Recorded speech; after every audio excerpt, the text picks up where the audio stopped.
It feels like every time I open Reddit, there's at least one post about how hard the fight caves are or how someone failed Jad for the 50th time, which is totally fair if you're someone who's less experienced at OSRS.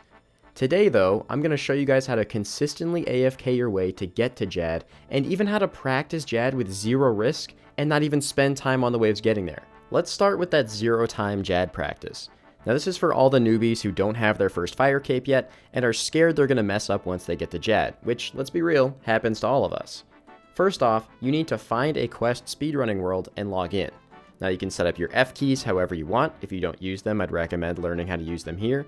And then go to the quest tab. Click the Dragon Slayer 2 quest and then start it.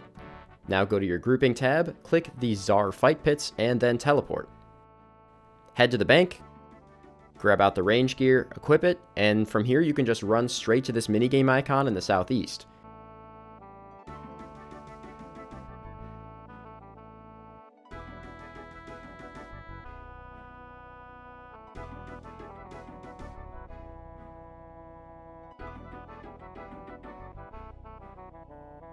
Once you've gone through the dialogue, you can start the challenge here and boom, you now have infinite attempts to practice your prayer swapping against Jad. This Jad is also much stronger and less forgiving than the ones in the OG fight caves, so if you can do this, you can definitely do the fight caves one. There's no limit to how much you can do it. You're welcome to do this as many times as you want. Now, back on the main game, here's the gear, and let's keep it simple. The Noxious Halberd, Justiciar, and Blood Fury are the necessary components for this AFK method, but you can swap out the rings, gloves, and boots as you want.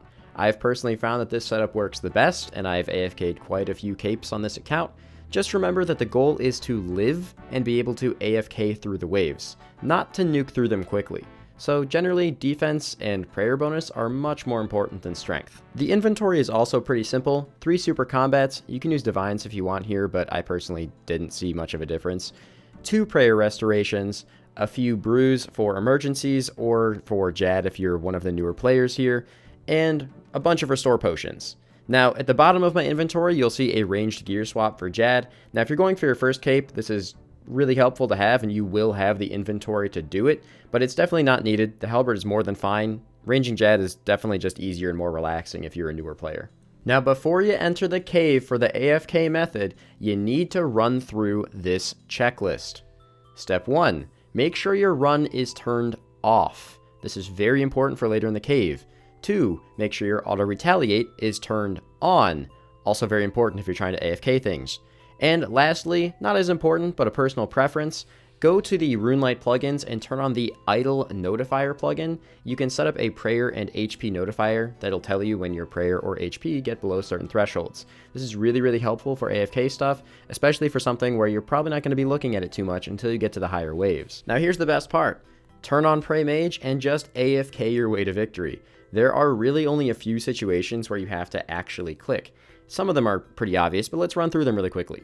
First of all, when your super combat is running a little bit low, as in your stats are getting a little low, or when you need prayer. Now, without piety turned on, in this setup, I have nearly 10 minutes of time where I can just throw up a protection prayer and actually walk away from my computer, which I've done a few times before.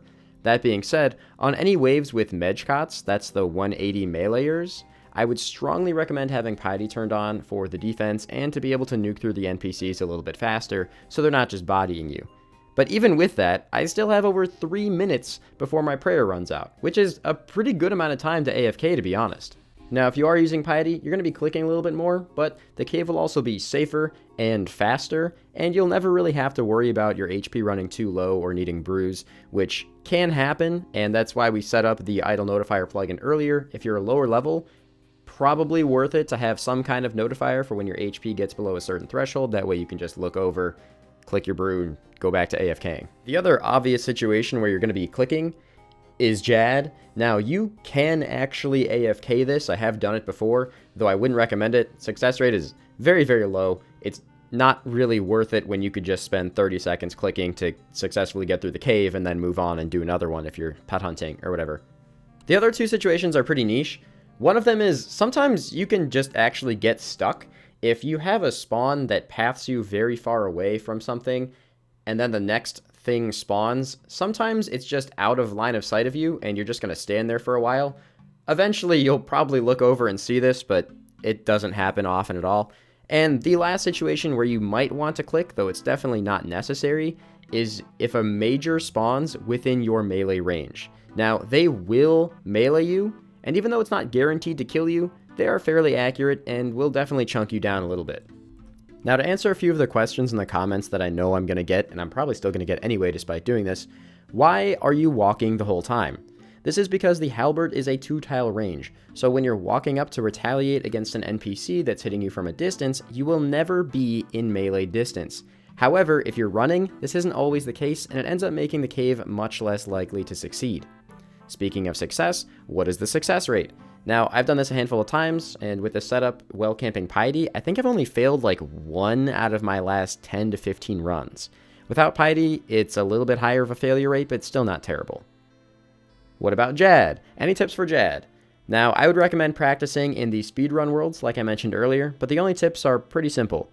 Jad's always going to spawn where the orange mage spawns on wave 62, so pay attention to that or use a plugin that'll tell you where Jad's going to spawn.